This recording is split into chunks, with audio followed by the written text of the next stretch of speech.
Good morning students.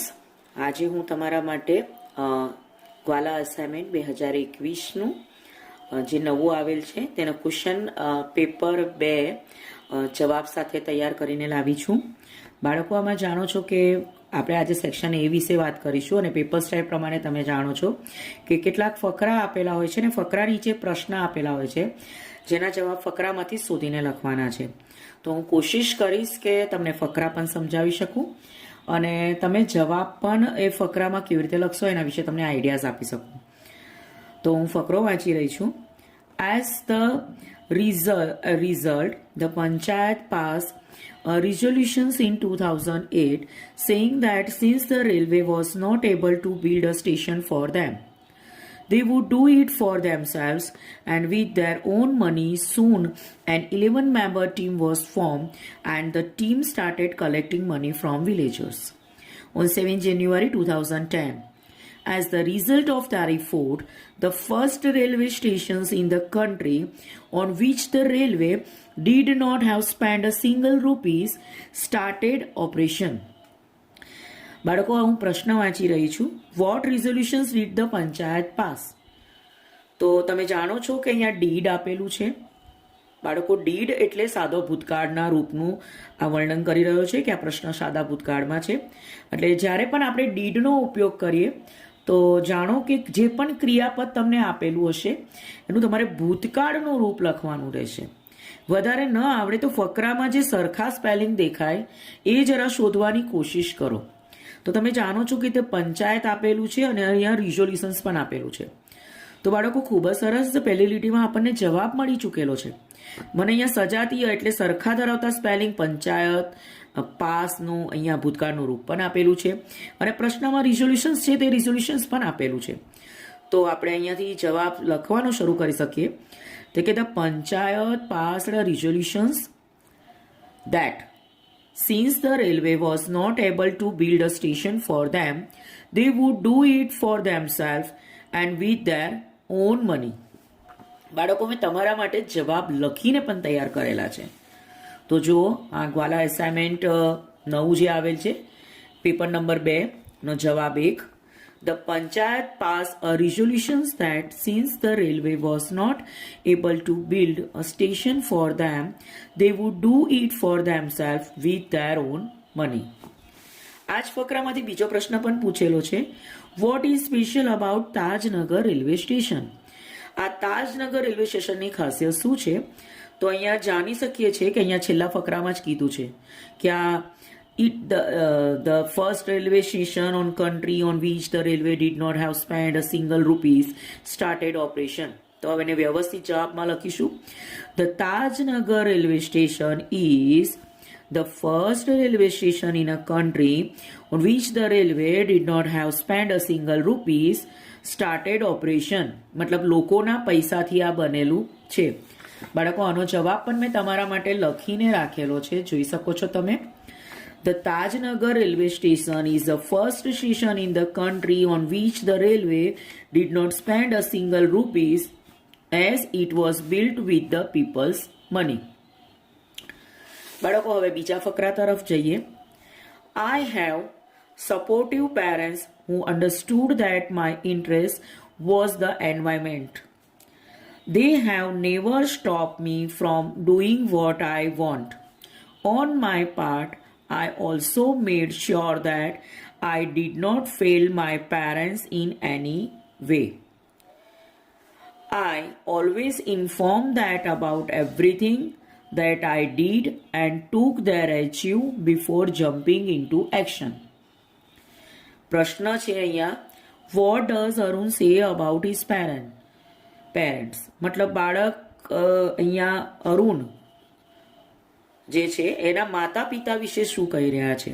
તો તમે જાણો છો કે અહીંયા અરુણે પોતાના જીવન વિશેનું વર્ણન કરેલું છે અને આ ફકરામાં એમના માતા પિતા વિશે પણ વર્ણન કરેલ છે. બાળકો, અહીંયા ડઝ આપેલું છે અને ક્રિયાપદનું રૂપ પણ તમે જાણી શકો છો કે શું આવશે. ડઝ એટલે સાદા વર્તમાન કાળ કહેવાય અને આપણે જે પણ જવાબ લખીશું એ કર્તાને અનુલક્ષીને વર્તમાન કાળનું રૂપ લખવું પડશે. તો Arun says about his parents supportive and understood that અહીંયા my એટલે તેમની એટલે અહીંયા અરુણ એટલે એમના માટે his interest was the environment. They have never stopped me ની જગ્યાએ આપણે અરુણ એટલે him from doing what he wanted, મતલબ એ ઈચ્છતા હતા તે.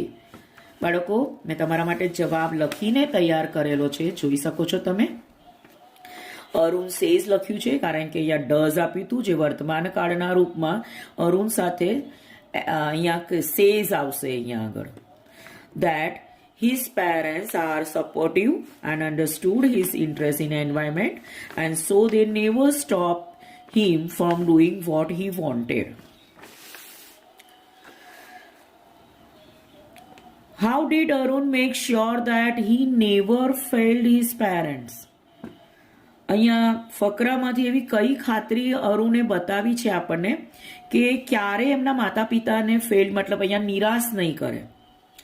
તો જો ફકરામાં એ કહે છે કે આઈ ઓલવેઝ ઇન્ફોર્મ ધેમ, મતલબ હું હંમેશા એમને જણાવું છું અબાઉટ એવરીથિંગ આઈ ડીડ, મતલબ એ જે કાર્ય કરે છે, એન્ડ ટુક ધેર એડવાઇસ એટલે સલાહ પણ લે છે before jumping in two action, મતલબ કોઈ એક્ટિવિટી કરતા પહેલા એમના માતા પિતાને જણાવે છે, એમની સલાહ પણ લે છે. તો આપણે અહીંયા એ જ લખીશું.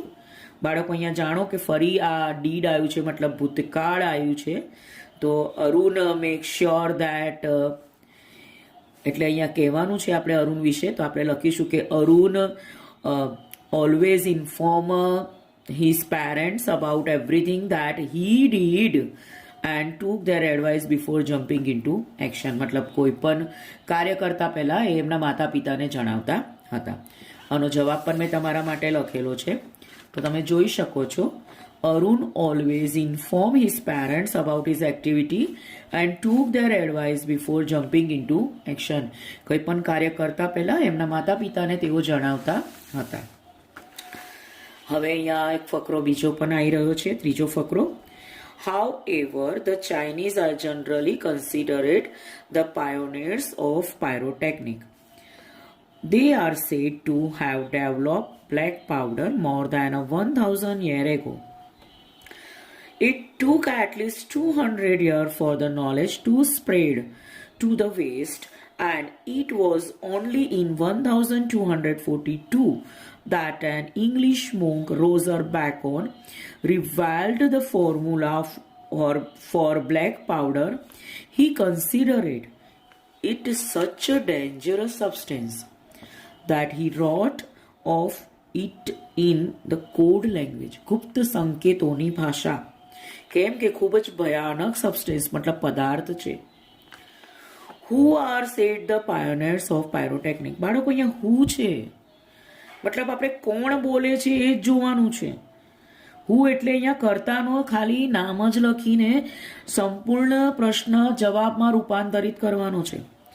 તો આપણને પહેલી લીટીમાં મળી ગયું ધ ચાઇનીઝ, તો આપણે લખીશું the Chinese are said to be pioneer of pyrotechnic. આનો જવાબ બી તમારા માટે લખેલો છે મેં, તમે જોઈ શકો છો કે અહીંયા the Chinese are said to be the pioneer of pyrotechnic. હવે આપણો આગળનો પ્રશ્ન છે, why did Roger Bacon write about a black powder in a code language?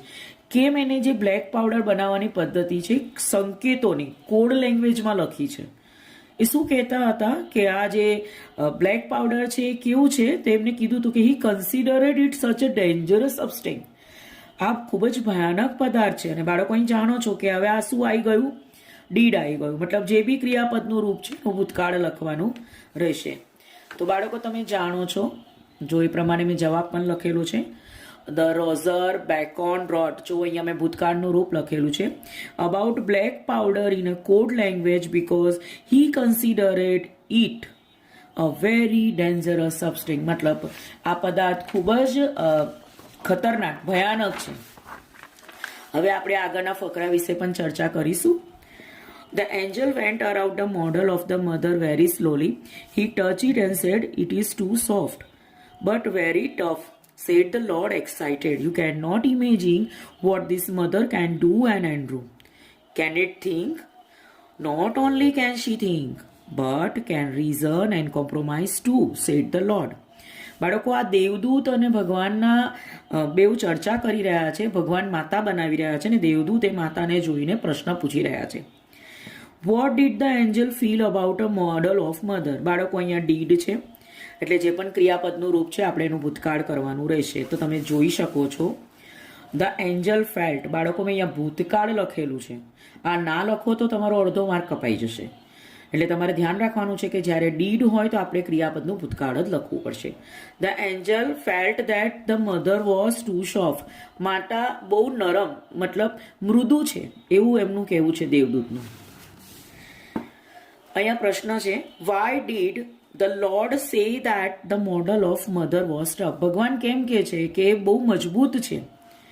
તો અહીંયા પણ ધ્યાન આપો, ડીડ આપેલું છે એટલે અહીંયા જે પણ આ ક્રિયાપદનું રૂપ છે આપણે એનું ભૂતકાળ કરવું પડશે. તો મેં તમારા માટે જવાબ લખીને રેડી કરેલો છે, તો તમે જોઈ શકો છો. ધ લોર્ડ સેડ, જો મેં અહીંયા ભૂતકાળ લખેલું જ છે, that the model of the mother was tough because, કારણ કે નો વન કુડ ઇમેજ મતલબ કોઈ પણ કલ્પના નહીં કરી શકે what she can do and and do, તેણીની શું કરી શકશે અને શું નહીં કરી શકે. હવે આપણે અંતિમ ફકરા તરફ જઈ રહ્યા છે. In 1896 I moved on a Cambridge School of Young Ladies in Massachusetts. This was really a great achievement for the lady like me who was blind, deaf and could barely produce sound of communications. I began writing a poem and stories shortly before my examinations. I lost my father, although the emotionally disturbed. I did my best the examinations. Teacher could not accompany me to examinations hall. There a teacher spelled out a question in my hand and I typed out an answer. When our result was declared, I was full of joy to hear that I passed all the subjects. પ્રશ્ન તમે જાણો છો, આ lesson છે Helen કેલન વિશેનો અને તમે પણ જાણો છો કે આ ખૂબ જ પ્રખ્યાત લેડી હતા જે આંધળા બહેરા હતા. તો પ્રશ્ન વાંચી રહી છું. Why was moving the Cambridge school great achievement to Helen? કેમ એમના માટે ખૂબ જ મહાન એચિવમેન્ટ હતો? તો તમે પણ જાણો છો કે અહીંયા ફકરામાં કહેવામાં આવેલું છે આપણને કે તેઓ બહેરા હતા, આંધળા હતા અને આ ઉપરાંત કોમ્યુનિકેશન પણ કરી શકતા નહોતા. તો આપણે અહીંયા કહી શકીએ છીએ કે really a great achievement of lady like me. અહીંયા કહે છે મારા જેવી સ્ત્રી માટે. મેં એનો જવાબ પણ લખી રાખ્યો છે. Moving to a Cambridge school was a great achievement for Helen because she was blind, એ આંધળા હતા, ડીફ બહેરા હતા, એન્ડ કુડ હાર્ડલી કોમ્યુનિકેટ, અને કદાચ એકબીજા સાથે ચર્ચા પણ કરી શકતા ન હતા. આપણો અંતિમ પ્રશ્ન તરફ જઈ રહ્યા છે. How did Helen appear for his exam? એને પરીક્ષા કેવી રીતે આપી? તો તમે જાણો છો કે એના ટીચર એ એના હથેળીમાં પ્રશ્ન લખતા હતા અને તેણીની ટાઈપ કરતા હતા. તો એ પણ જવાબ મેં લખેલો છે. The teacher spelled out a question in her hand and the Helen type out the answer. બાળકો, પછી તો ટૂંકનોંધ આવે છે જેને શોર્ટ નોટ કહેવાય. એના માટે હું તમને અલગથી વિડીયો અપલોડ કરીને મોકલીશ જેથી કરીને તેમાં શોર્ટ નોટ સમજાવી શકો અને કેવા સરળતાથી તમે શોર્ટ નોટમાં માર્ક લઈ શકશો એના વિશે પણ તમને હું માહિતી આપીશ. તો આપણે આ વિડીયોમાં આપણે ખરા ખોટા વિશે જોઈ લઈએ. અહીંયા ખરા ખોટા 4 માર્ક્સના છે. થોડું ગુજરાતી વાંચેલું હશે તો તમને ખરા ખોટા સરળતાથી આવડી જશે. હું વાંચી રહી છું 12મો પ્રશ્ન. A mother part should be movable and રિપ્લેસેબલ. અહીંયા ભગવાને એવી આદર્શ માતાનું નિર્માણ કર્યું હતું જેના શરીરના તમામ અંગો રિપ્લેસેબલ થઈ શકતા હતા. તો બાળકો, આ વાક્ય સાચું છે એટલે true. The first word of Helen learn was water. Helen Keller પોતાના જીવનમાં જે પહેલો શબ્દ શીખ્યા એ વોટર હતો. ખોટી વાત.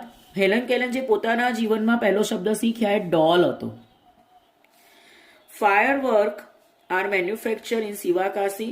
આ ટ્રુ છે.